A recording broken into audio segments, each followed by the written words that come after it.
de hierro, es el elemento más abundante en la naturaleza, su combustión con oxígeno solo produce agua en fase gaseosa, es lindísimo, es súper abundante, no ensucia, da mucha energía, qué lindo que es el hidrógeno. El problema es que, a pesar de ser el elemento más abundante en todo el universo y en la corteza terrestre, al menos en la corteza terrestre, prácticamente nunca está libre, con lo cual no puedo salir con un balde a juntar hidrógeno, lo tengo que desconectar de alguna otra cosa a la que esté conectado. Y las posibilidades, las fuentes primarias de hidrógeno son varias. Históricamente se obtuvo y se obtiene en su mayoría del cracking de combustibles fósiles, de la biomasa, del material vegetal, se puede obtener también mediante las técnicas necesarias, producir algún tipo de alcohol, etanol, y del etanol obtener hidrógeno. Es una tecnología conocida y considerada como útil a los efectos de emplear el hidrógeno como reemplazo de lo fósil. Y la tercera posibilidad es obtenerlo del agua. Agua hay en todos lados. El proceso de obtención de hidrógeno a partir del agua por electrólisis, por descomposición electrolítica, es un proceso relativamente sencillo y por naturaleza eficiente, y consume electricidad, que es lo que en algún momento no muy lejano va a sobrar como oferta de estas fuentes variables que son, ya lo dije hoy, netamente eléctricas. La pregunta del millón es: ¿se puede realizar electrólisis a potencia variable? Es decir, ¿se puede adecuar la demanda de la electrólisis a la oferta de una fuente incontrolable? ¿Lo permite el proceso? Bueno, la teoría decía que sí. El fenómeno electrolítico se puede realizar sin problemas a potencia variable. Luego, una máquina, un dispositivo real funcionando, es siempre una solución de compromiso entre un principio funcional y un montón de condiciones de contorno. ¿Se puede en la práctica y no en la teoría realizar electrólisis a potencia variable? Hasta hace 10, 12 años no había experiencias terminantes. Había ensayos de laboratorio con electrolizadores relativamente pequeños, y los electrolizadores grandes, que en algún momento hubo muchos en el mercado y luego se empezaron a dejar un poco de lado, nunca se habían operado de esa forma. Y seguíamos el tema con el ingeniero Finadel en la medida que podíamos, con gente conocida de Alemania, una universidad que también estaba trabajando en el tema. Un día me llegó un mail, año 2006. Mis amigos de esta universidad, la Universidad Politécnica de Stralsund, el norte de Alemania, la ex Alemania Oriental, al norte de Berlín contra el Báltico, venían trabajando en pequeña escala con todo lo que es tecnología de hidrógeno, pero fundamentalmente con el tema de electrólisis y la posibilidad de hacerlo a potencia variable. Había aparecido una empresa, un operador de parques eólicos, que ya en aquel momento tenía entre parques propios y parques de terceros, operados por ellos casi 1 gigawatt, ya estaban teniendo problemas de equilibrio, ya estaban teniendo problemas de falta de redes de transmisión para sacar su producción, para dirigirla a los grandes centros de consumo. Estaban buscando alguna manera de corregir el problema y habían oído hablar del hidrógeno. Me gustan esos países donde las empresas, cuando tienen problemas, van a las universidades a buscar soluciones. Me parece el circuito lógico. Voy a volver a hacer este comentario más adelante con motivo de otra cosa. Cuestión que estas empresas que tienen problemas y buscan soluciones a sus problemas, porque es más negocio encontrar soluciones que no encontrarlas, fueron a la universidad, plantearon la cosa, bueno, surgió la idea de un proyecto piloto. Este profesor amigo se acordó, me escribió, me preguntó si me quería ir a participar en esto por 2 años, tal vez 3, condicionado a que saliera efectivamente un subsidio para cubrir este proyecto que excedía la posibilidad de la empresa. Le dije que sí, me fui pensando que a lo mejor no salía y me volvía a los 6 meses, o que me quedaba 3 años, que era un montón de tiempo. Salió, me quedé 12.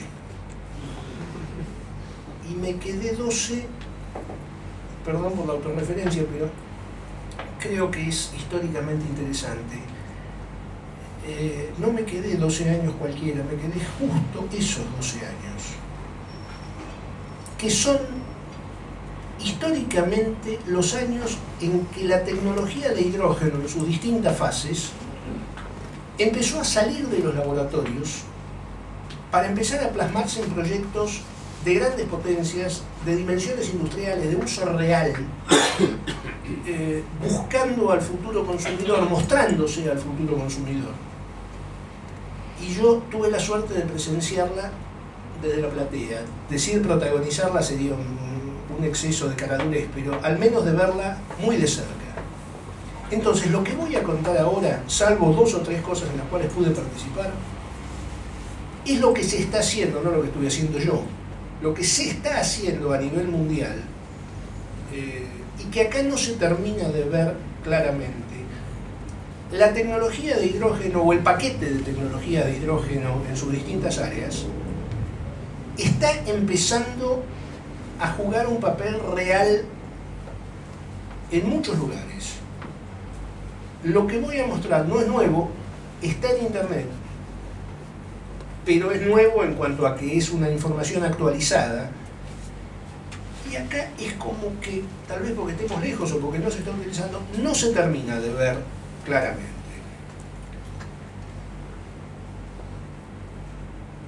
La combustión de hidrógeno es limpia, la combustión del carbono no lo es. Históricamente, con el paso del carbón al petróleo y del petróleo al gas, son todos fósiles,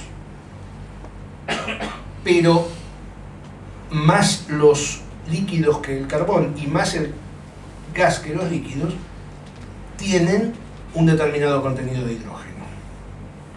El carbón es carbono puro, excepto impurezas. Los fósiles líquidos tienen en promedio 2 átomos de hidrógeno por cada átomo de carbono. El metano tiene 4 átomos de hidrógeno por cada átomo de carbono. Y el paso siguiente sería terminar de prescindir del metano y movernos a partir de combustión de hidrógeno, que es algo que ya veníamos haciendo parcialmente sin saberlo. La pregunta es entonces, ¿de dónde sale el hidrógeno?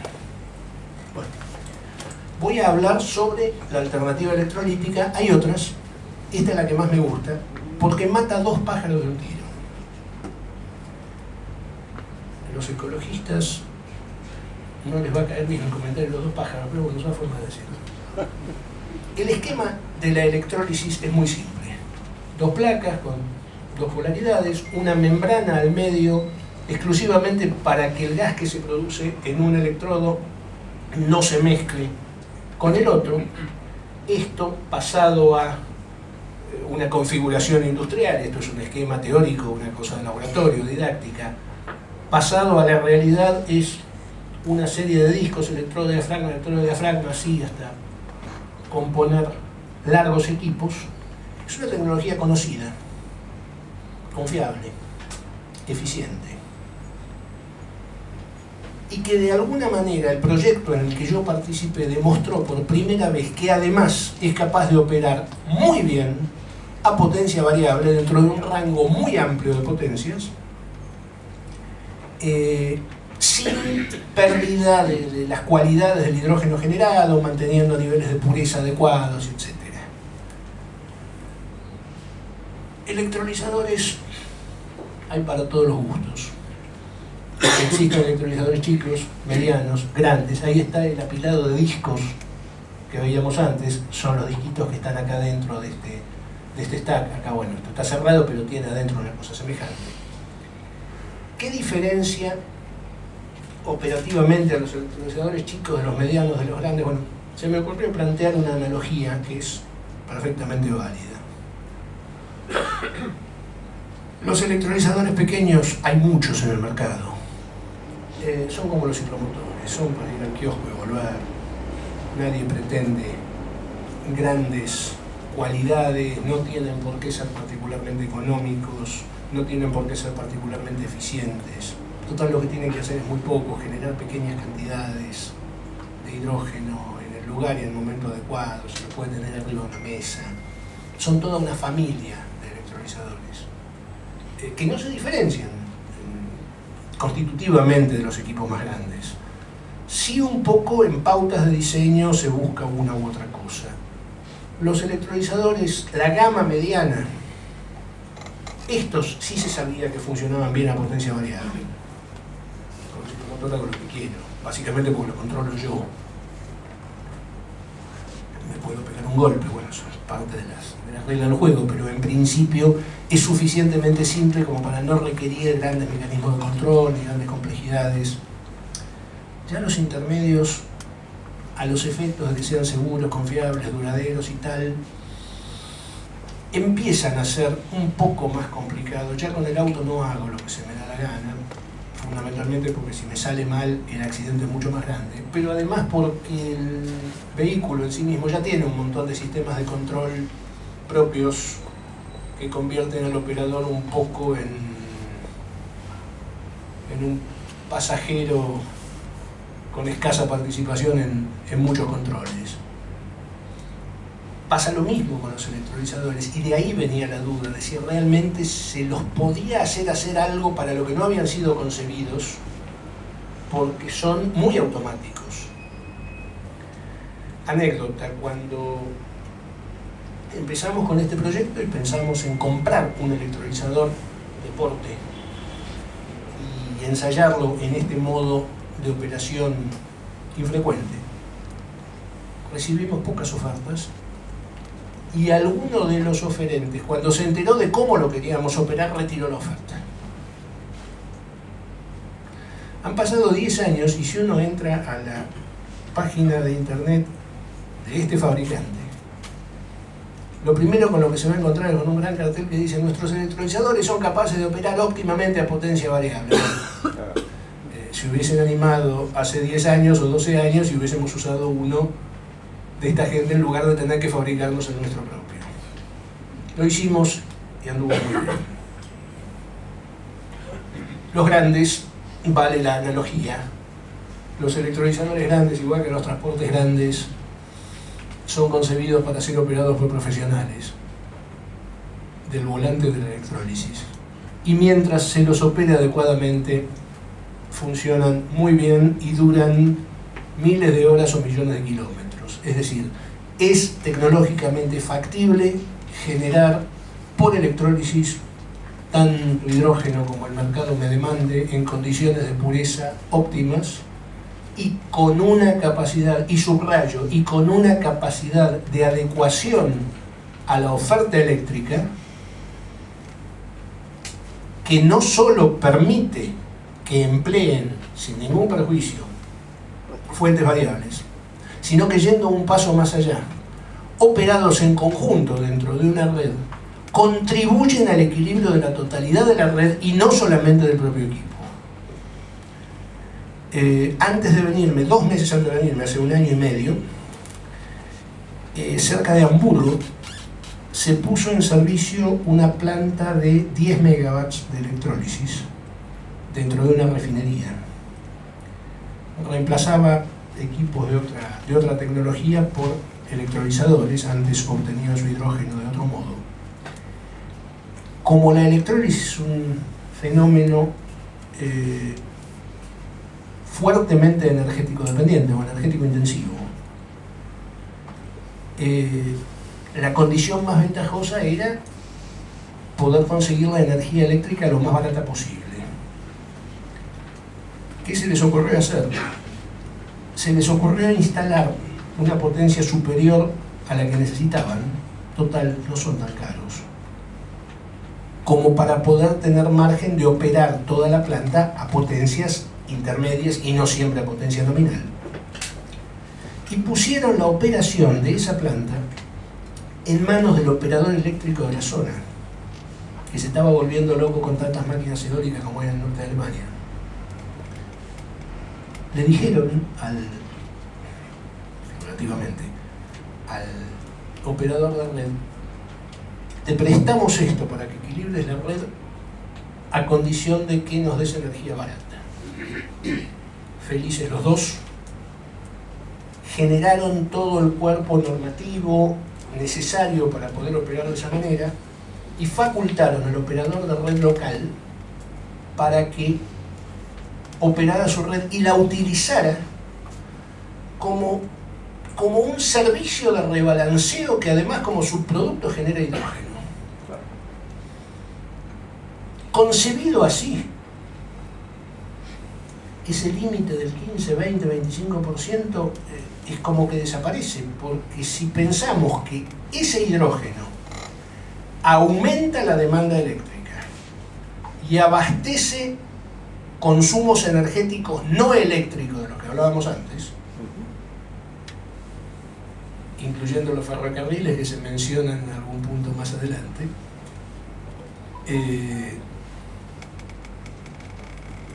el planteo de abastecimiento energético mediante renovables excede la cuestión eléctrica o excede el consumo netamente eléctrico.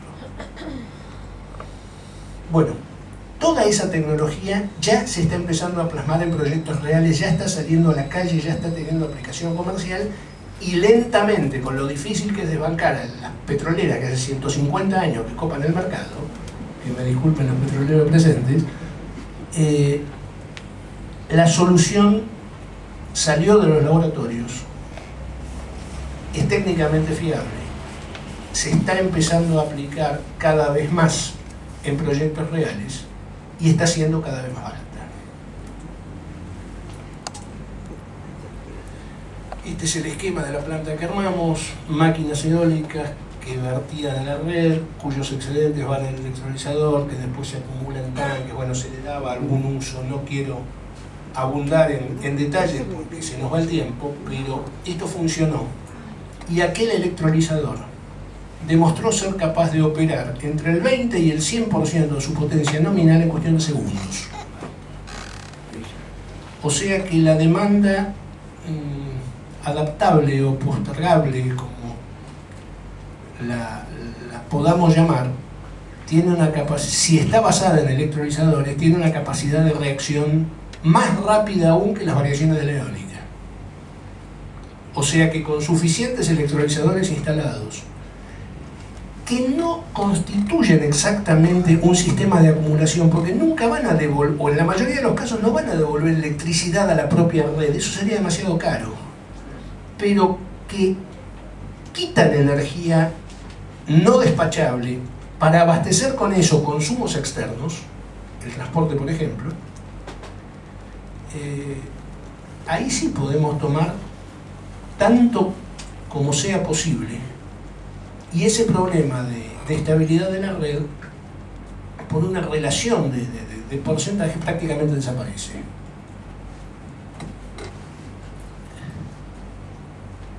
Bueno, distintas alternativas de utilización de esta idea de la electrólisis a potencia variable: generar hidrógeno a pie de molino, acumularlo y reconvertirlo en electricidad para abastecer a la red.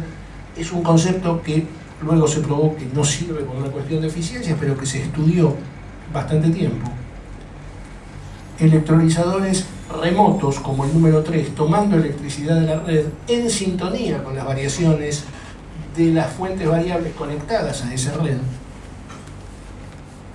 Así funciona actualmente y así se plantea que funcione el sistema. Y luego, casos 2 y 4. El 4 es similar al 3, pero con una conexión débil o sin conexión con la red, sistemas independientes o cuasi independientes, generación y consumos distribuidos. Eso para producción de hidrógeno industrial, diría, para venta. O lo mismo para autoconsumo, utilización local de fuentes renovables, electrólisis in situ, con o sin apoyo de la red, para abastecer a un consumo, cuando figura rendimiento 0,85 es porque eso es un consumo energético total y no estrictamente eléctrico, a consumidores, eventualmente también con un apoyo de la red. Es una condición de uso muy interesante, la vamos a ver. Voy a tratar de ser rápido, pero hay tanto para contar. Bueno, grandes plantas de electrólisis, las ha habido en el pasado, puede volver a verlas, no es, digamos, físicamente impensable. La foto de allá soy yo, tengo a las espaldas. El mayor módulo que monté, un aparato de 2 megawatts de potencia, es inmanejable, hay que trabajar con puentes grúa.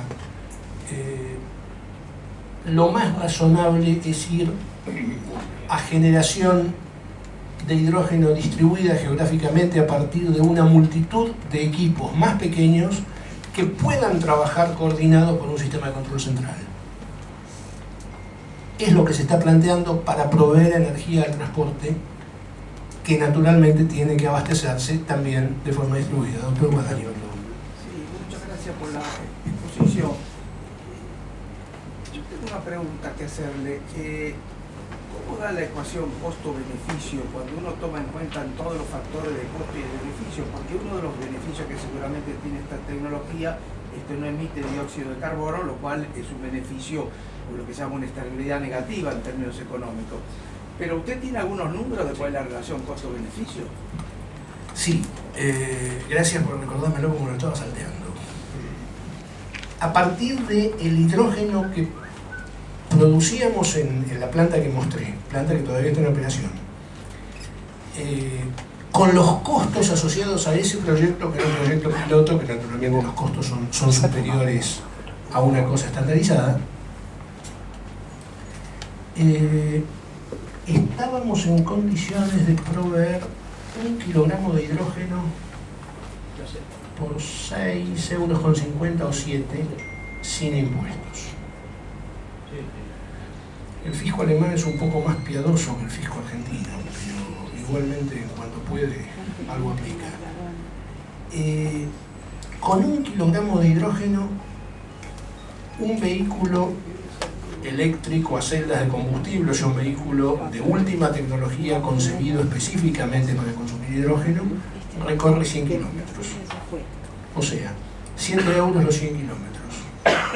Si para ese mismo recorrido un vehículo de última generación con motor de combustión interna consume entre 5 y 6 litros de diésel o nafta, a los precios alemanes al menos, el costo de combustible es parejo. El fósil paga impuestos, el hidrógeno de momento no, el fósil contamina, el hidrógeno no. ¿Qué es lo que todavía no lo hace competitivo? Que los vehículos en sí mismos son mucho más caros. No el combustible, el vehículo, o sea, el CAPEX, no el OPEX. Pero los precios no están de ninguna manera lejos, de ninguna manera. Sigo. Florencio. Hay, Sí, hay perdón. otro valor interesante. ¿A cuánto está más o menos el mega de un electrolizador de potencia variable de 1 mega, por ejemplo? Es una cosa manejable. Ponerle más o menos. Perdón, me preguntaba cuál es el costo de inversión de... Claro. Bueno, estábamos considerando algo así como 1.400.000 por mega. Lo Es cual, un poquito más caro. perdón, lo cual se traduce, lo cual es aproximadamente el 20% del costo del hidrógeno producido, el otro 80% de la electricidad. Y con los valores de electricidad de red de Alemania y estos costos de CAPEX, caíamos en los 6 € por kilogramo, Pero 6, 7. es perfectamente compatible el costo del CAPEX Sí. de una planta iónica, Sí, un parque iónico Sí, con sí, una sí, sí, electricidad de sí. potencia variable. Sí. Y lo otro es que al compatibilizarlo todo, se puede llevar de una eficiencia del 40-50% Sí. a un 80%. sí. O sea que Exacto. el número de No, no. ecuación La ecuación cierra. cierra totalmente. Lo que pasa es que, digamos, como tecnología es todavía incipiente y no ha entrado en una fase ni de explotación masiva ni de producción masiva. Pero la visualización de los costos posibles es absolutamente manejable. Florencio, por favor.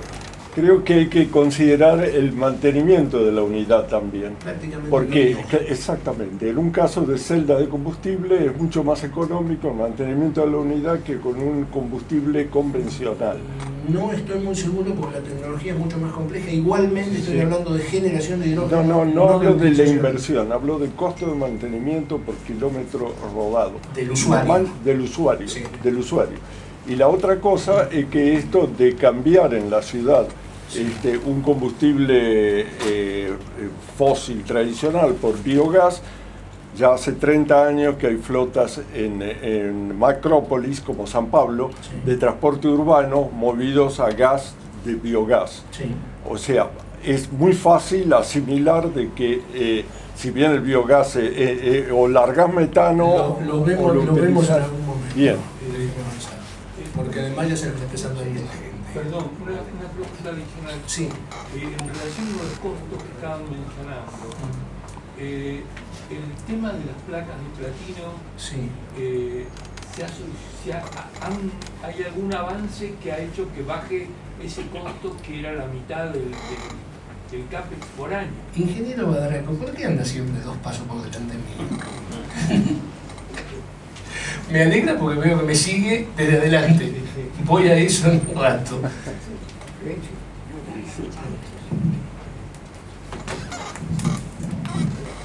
No, quería que uno de los graves problemas que tuvimos cuando el tema se trató a nivel de gobierno inclusive fue el hecho de que aparecieron grandes cantidades de personas que decían, en un momento en el cual el agua es así de todo el mundo, nosotros vamos a regalar el agua nuestra vendiéndolo, pero entonces tuvimos que demostrarle que el proyecto de planta que teníamos, que nos mandaba a partir de los 10 gigawatts de molinos instalados en el kilómetro cuadrado, en los 1000 kilómetros cuadrados, el agua que necesitábamos para mandar el equivalente a 68.000 barriles de petróleo, de energía equivalente, fue vender hidrógeno líquido a Japón, demandaba el agua que durante 13 minutos los ríos más importantes de la Patagonia nos llevaban el agua sin ningún provecho. Y al contrario, si pusiésemos utilizar esa agua para bajar la temperatura, tendríamos más hielo permanente de lo que tenemos en la actualidad. Bien, vale la aclaración. Se demostró, se cuestionó en su momento y se demostró también oportunamente que el agua no es un insumo crítico, ni la producción de vapor con la reconversión del hidrógeno es tampoco un problema crítico de ninguna manera. Se suma el ciclo natural del agua y no interfiere en absoluto. Continúo. Y ahora sí, ese hidrógeno cuya generación es limpia y ayuda a estabilizar la red y permite la utilización masiva de fuentes renovables que de otro modo no podrían incorporarse a la red. ¿En qué se usa? Quiero ir muy rápido acá porque hay tanto para hablar. Se usa en transporte. Ya están en el mercado en cantidades pequeñas, como toda tecnología novedosa, los autos a hidrógeno. Los precios disminuyen naturalmente en la medida en que la producción aumenta. Es una tecnología conocida y la están manejando los grandes fabricantes. Más detalles, no solo hay vehículos concebidos para funcionar con hidrógeno de fábrica, digamos, sino que además están empezando a aparecer equipos de hidrógeno para generar pequeñas cantidades de energía y hacerles de backup a vehículos eléctricos a baterías, que son mucho más abundantes en el mercado y que tienen, digamos, el problema de la baja capacidad de acumulación y de los largos tiempos de recarga. Esa camioneta Renault, originalmente a batería, que sigue manteniendo las mismas baterías que tenía de fábrica, pero que se le acopla este equipo, pasa de tener un rango de 200 kilómetros eléctrico a un rango de 420 kilómetros con este aparatito a bordo y un tanque de hidrógeno. Redes de estaciones de servicio están empezando a aparecer en todo el mundo. Alemania está aumentando, me olvidé los números, pero bueno, es más visual que otra cosa. Dentro de muy pocos años, con 600 kilómetros de autonomía, que 600 kilómetros es la autonomía promedio de los vehículos existentes actualmente, es esta longitud que puse acá abajo. Con esta red de estaciones de servicio y algunas pocas más, un auto a hidrógeno podría moverse por toda Alemania sin problemas de recarga. Son pioneros en la aplicación de esta tecnología y por eso lo cito. Japón tiene muchísimas. California, que siempre tuvo políticas muy fuertes respecto de los vehículos con emisión cero, está generando una red de puntos de carga muy grande, obviamente alrededor fundamentalmente de San Francisco y Los Ángeles, que son los dos polos fuertes, pero esta gráfica es un poco vieja, ya hay algunas más repartidas por ahí. Hoy en día un vehículo de hidrógeno podría moverse prácticamente por todo el estado de California a hidrógeno. Aumento exponencial previsible en la presencia de vehículos a hidrógeno en el mercado. Numéricamente son muy pocos, pero la tasa de crecimiento pinta ser muy alta.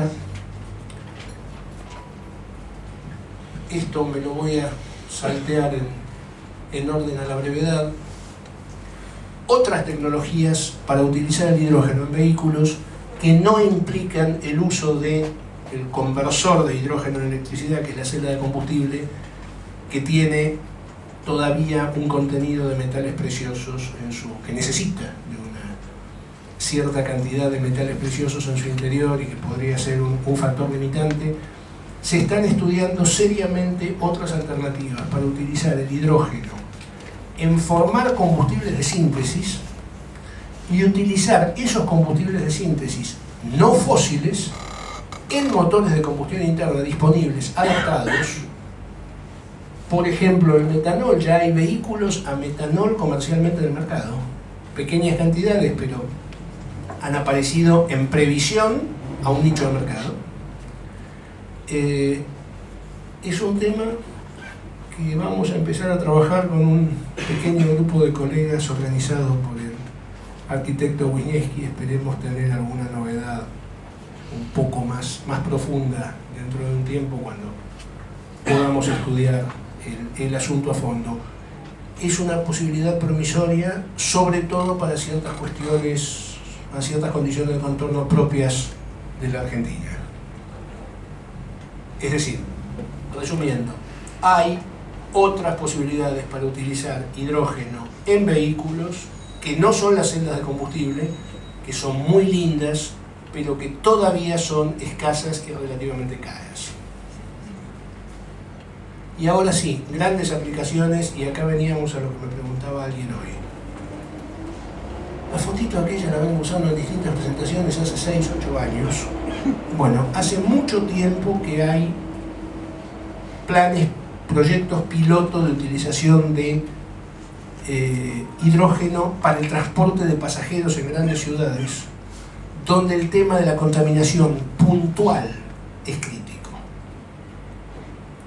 Santiago, Chile.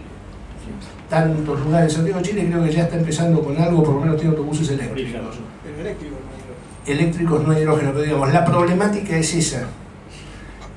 Porcentualmente son los que mayor consumo tienen, los que mayor cantidad de gente mueven, y circulan siempre en ámbitos donde la contaminación localizada es un ítem crítico. Proyectos de esos hubo, hay y habrá montones. Es como que se produjo un salto en el tema. Hasta hace relativamente pocos años, el cuello de botella era el ómnibus mismo. Funciona, no funciona, se adapta, anda bien, anda mal, ensayamos, probamos, lo sacamos a circular, nos tenemos años dando vueltas, sacamos conclusiones. Bueno, es un tema solucionado. Ya los ómnibus están, algunos en producción comercial, otros en fase de preproducción. Fundamentalmente es una tecnología probada y aprobada. Punto. el ómnibus en sí mismo no plantea más problemas. No, hace rato que tengo una pregunta y no sé si dejarla para el Por final, favor. vos verás cómo la manejás. ¿Cómo se compara con lo que está pasando con las baterías, que están bajando los costos? Lo vemos al final. Pero se ¿Lo vemos? probaron colectivos eléctricos acá. Eléctricos sí, no hidrógeno. La línea 59 ya pero por lo que tiene, la línea planteaba la batería. votación, a batería. Sí, sí, me refiero a los de hidrógeno, que han demostrado ser absolutamente confiables. No, a lo que digo es, yendo a lo que mencionabas, de que es un paso más adaptarlos con una celda de hidrógeno. Sí. Casi suena como un paso, un experimento, un paso natural, hacerlo acá. Sí, pero voy a esto. Una vez que el objeto ómnibus está aprobado y comprobado, queda la infraestructura. Ya no se discute más el tema ómnibus. Ahora lo que se discute, y estas son distintas publicaciones del tema, es la implementación de la estructura necesaria para poder utilizar esos autobuses en ciudades. Provisión de hidrógeno, puntos de carga, estaciones, medidas de seguridad, etcétera, etcétera. Ese es el foco de la discusión en este tema actualmente. Ya no lo es más el propio ómnibus. También, en cada uno de estas pantallas hay para 2 horas de charla. Estoy tratando de plantear la idea y mostrar que hay un conjunto de tecnologías de generación, acumulación, transporte, distribución y utilización que permiten cerrar el círculo y reemplazar a los fósiles prácticamente en todos los frentes de batalla.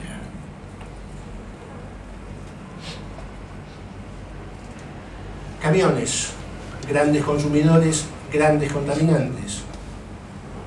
Ya está empezando a haber productos comerciales y se están empezando a formar flotas. Me anoté algunos números. Hyundai, fabricante coreano, que ya está produciendo automóviles a celdas de combustible, alguno pasó en la foto, desarrolló un camión, el Hyundai H2i. Ya hay un proyecto para poner en servicio, esperen que lea, 1.600 unidades en Suiza para el año 2025, o sea, pasado mañana. Con celdas. Con celdas. Los suizos, yo tuve la oportunidad de montar un electrolizador en Suiza, además de mucha plata para pagar lo que se les dé la gana, tienen mucha hidroeléctrica, que perfectamente podrían aprovechar para generar hidrógeno. Digamos, con una ventaja muy grande en los costos respecto de vendérsela a los países vecinos porque generan o podrían generar más de lo que consumen. Lo digo con Suecia y Noruega. Lo mismo con Suecia y Noruega. A ver, el Nikola One es un prototipo que está siendo ensayado ahora en Estados Unidos y hay planes para 1.000 vehículos en servicio con su red de provisión para el año 2023, ¿dónde? En Noruega, que también tiene importantísimos excedentes hidroeléctricos y una tradición muy larga en electrólisis, porque la electrólisis es electrointensiva y ellos siempre tuvieron electricidad de sobra. Toyota se asoció con Kenworth, que es un fabricante histórico de camiones pesados de Estados Unidos. Es decir, no estoy hablando de que me asocio yo con mi vecino para armar un camioncito en el fondo, estoy hablando de grandes jugadores que ya están empezando a volcarse a esta tecnología. Toyota tiene automóviles, luego tiene celdas. Con celdas múltiples armó un autobús que aparecía en la foto, aunque yo no lo mencioné, y con más unidades de la misma celda arma camiones pesados y sale a probarlos por ahí y publicitariamente usa los camiones pesados a hidrógeno para repartir los autos a hidrógeno que fabrican, y los que se ven allá son vehículos Toyota cargados en el acoplado. En definitiva, estas cosas, aún en una fase incipiente, están empezando a salir al mercado y a ocupar lugares reales de aplicación. Esto salió hace rato de los laboratorios. ¿En aviones hay algo? Es el último mercado a tocar, no lo menciono acá, sí, se están ensayando algunas cosas, es tal vez el mercado más difícil de acceder. Pero toda la carrera espacial está hecha con hidrógeno. Perdón, aplicaciones domiciliarias. Una aplicación de este tipo aparecía en ese cuadrito de alternativas de utilización que yo mostré antes y dije que iba a volver sobre esto. Esto va a ser objeto de una charla específica en un congreso dentro de 2 meses, donde en el congreso de ASRAE, donde tenemos acá varios actores. Esbozo ahora muy por arriba la idea. Al convertir el hidrógeno en electricidad se genera inevitablemente calor, como también se genera calor al quemar combustibles fósiles para generar electricidad. Si eso se hace en grandes plantas centralizadas, el aprovechamiento de ese calor es muy dificultoso.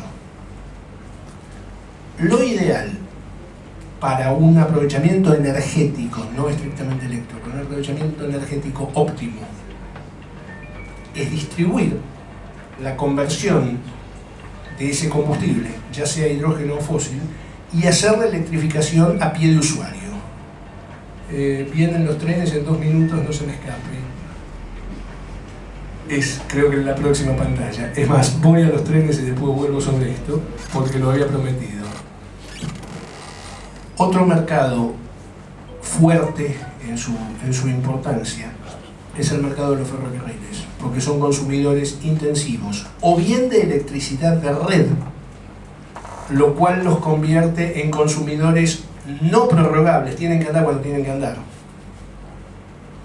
o bien en consumidores de combustibles fósiles pesados. En ambos mercados, la aparición del hidrógeno es ventajosa. En los no eléctricos evita el consumo de fósiles, en los eléctricos reemplaza a la red y descarga la red. Bueno, hay, como comentaba el otro día, 3 proyectos en marcha en este momento. Una empresa francesa, HEC Alstom, tiene ya operando en Alemania trenes livianos a hidrógeno, tiene 2 en operación desde el año pasado, 14 vendidos para el 2021 y 27 vendidos para el 2022. Reemplazan a los diésel en trayectos no electrificables por cuestiones económicas, con la ventaja de no contaminar y poder entrar a las grandes ciudades, donde se busca evitar tanto como sea posible el ingreso de máquinas diésel. Esto por el lado de Alemania. Por el lado de Gran Bretaña, 2 proyectos distintos. Alstom, la misma empresa, está haciendo no trenes nuevos, sino refurbishing, refurbishing, ¿cómo se traduce?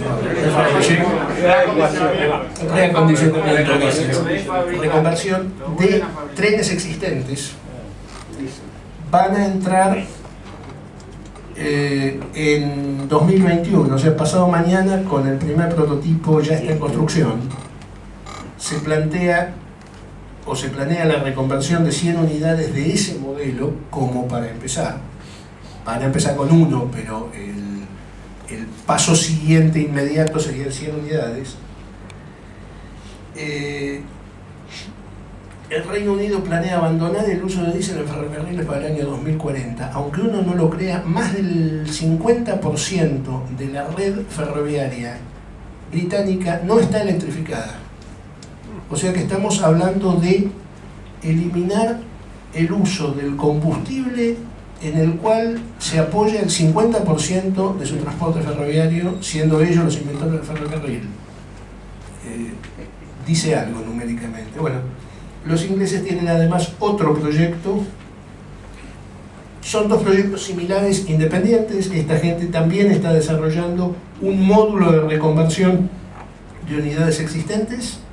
Entra en ensayo a partir del año 2021 y surge el proyecto Hydroflex como la asociación de una empresa industrial privada con una universidad repito lo que dije hoy, me gustan esos países donde la industria va a buscar soluciones en la universidad y exige disponer de una universidad en condiciones de brindarle soluciones. Le agradezco, puedo volver a la aplicación anterior, da lo mismo presentar una. ¿Aprovecho alguna noción de costos comparado a la locomotora tradicional? Sí, probablemente los haya, yo no dispongo de ellos. Pero está claro que la tecnología está en aplicación en una fase naturalmente inicial, pero concreta, y que de alguna manera, los conozca o no los conozca yo, alguien busca y tiene esos datos que a usted le interesan. Vuelvo entonces ahora para atrás con la aplicación domiciliaria y ya terminamos en 10 minutos. Las microcentrales de cogeneración, que decía que llevan la generación de electricidad a pie de usuario, de manera que el propio usuario pueda también aprovechar el calor. En Europa están poco difundidas, acá no se conocen. El pionero absoluto de esta tecnología es Japón.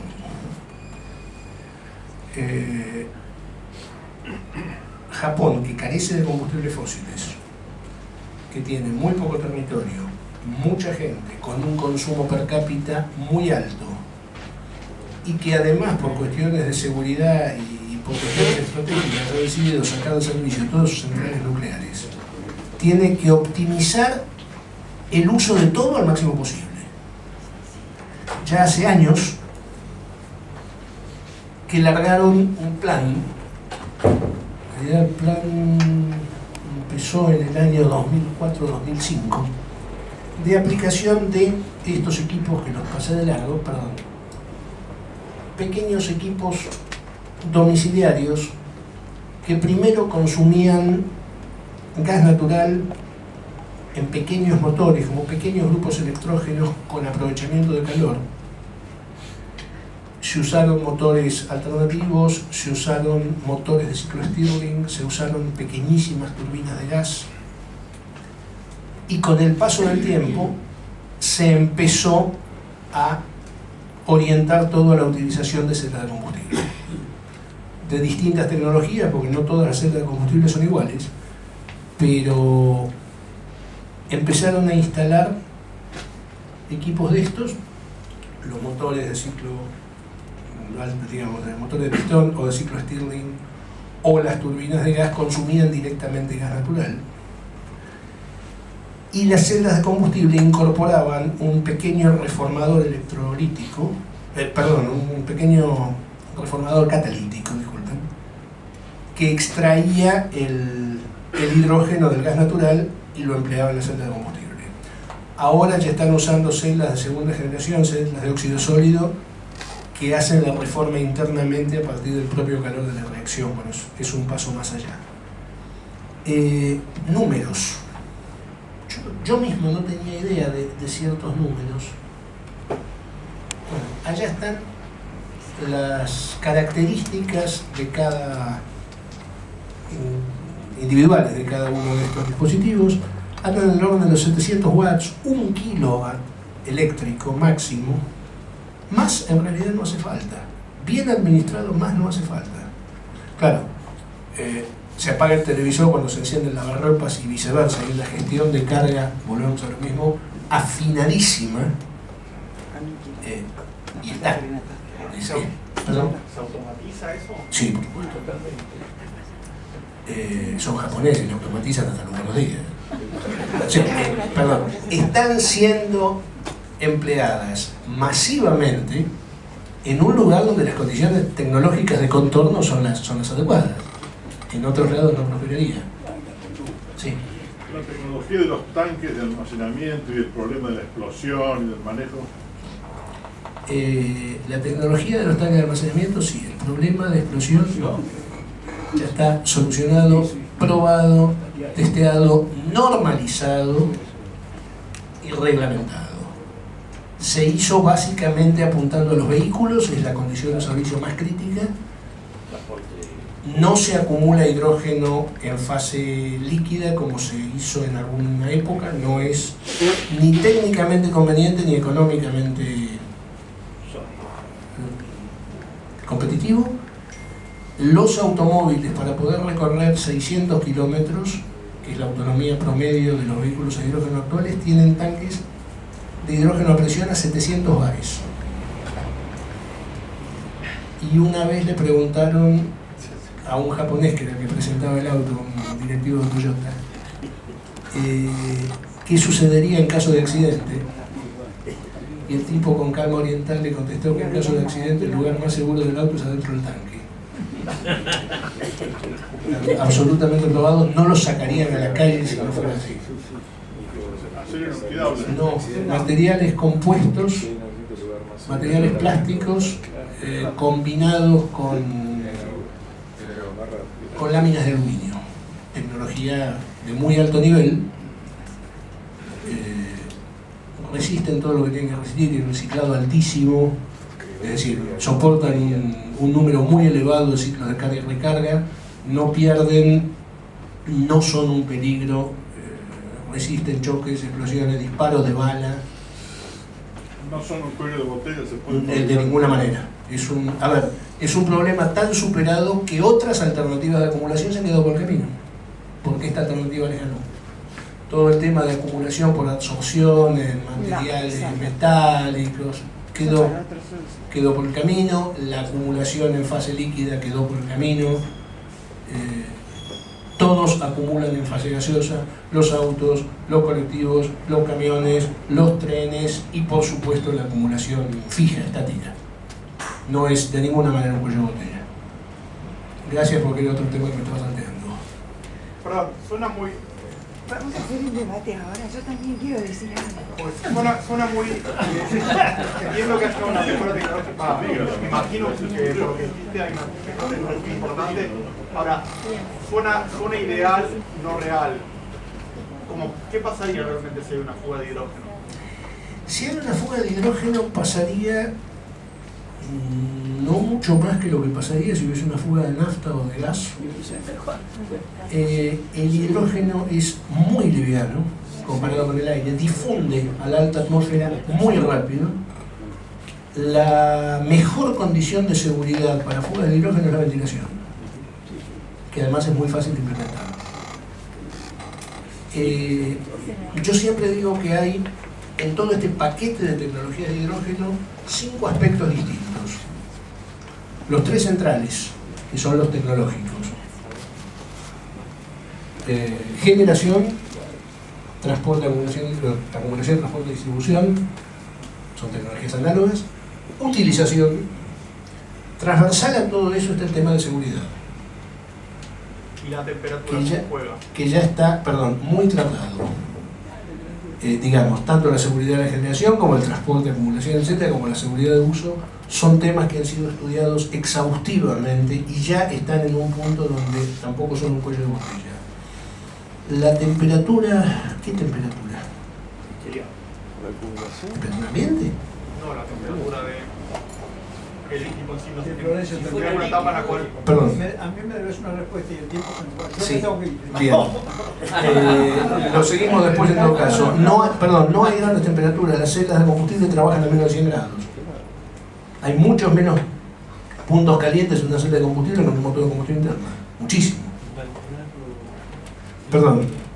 Termino rápido. Sí, yo también quiero hacer eso. Aplicación de celdas estacionarias movidas con hidrógeno para generación eléctrica y térmica descentralizada. Japón tiene en este momento 300.000 equipos en funcionamiento. La curva de precios, que es esta curvita de acá, arrancan con 383 algo en millones de yenes por no sé cuánto, 383, y en unos pocos años, que creo que acá abajo, si no están escritos en japonés, caen a 134. Es una tecnología que empezó siendo subsidiada, porque el usuario promedio no podía permitírsela sin estar subsidiada, y ya está dejando de ser subsidiada, y las curvas de crecimiento en aplicación siguen creciendo. Es decir, que ya se abarató per se lo suficiente como para que los usuarios opten por ellas aún no subsidiadas.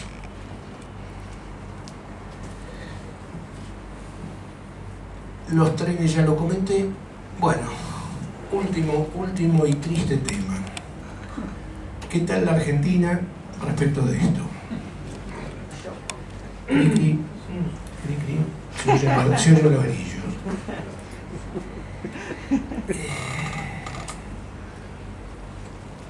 A ver, lo digo porque no es opinión mía, es un hecho. La Argentina va a contramano del mundo. Bueno, pero eso no se trata de venir acá para que usted nos diga. En el año 2006, por iniciativa de varias personas involucradas con este tema, se logró la sanción de una ley de promoción del hidrógeno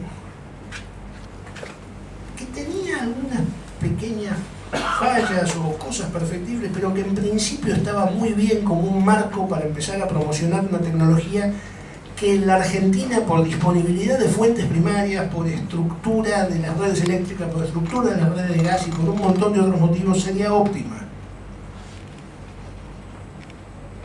Se sancionó, la sancionaron las dos cámaras. Salió sancionada en aquella fecha Ley Nacional 26.123, del 24 de agosto de 2006. Nunca se reglamentó. Luego, nunca se aplicó. Todo lo que la ley proponía o planteaba nunca tuvo ningún efecto, excepto una sola cosa, y con esto termino, que sucedió como 7 u 8 años después de sancionada la ley.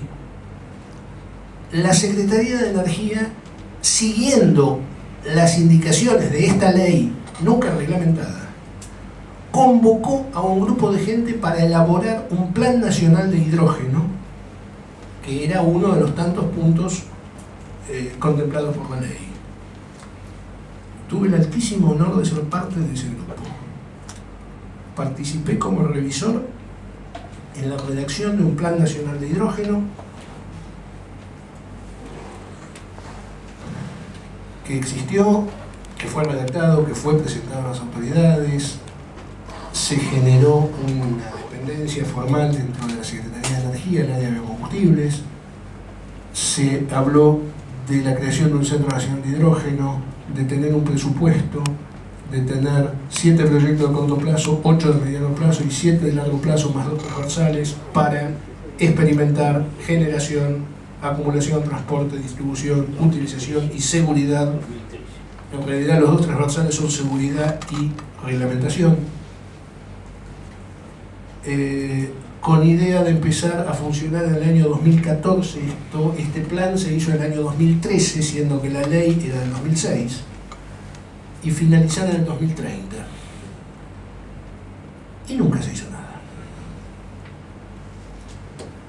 Y seguimos con un tema que a nivel mundial está despegando prácticamente sin techo, que en la Argentina tendría condiciones puntuales extraordinarias, y seguimos en veremos. Muchas gracias.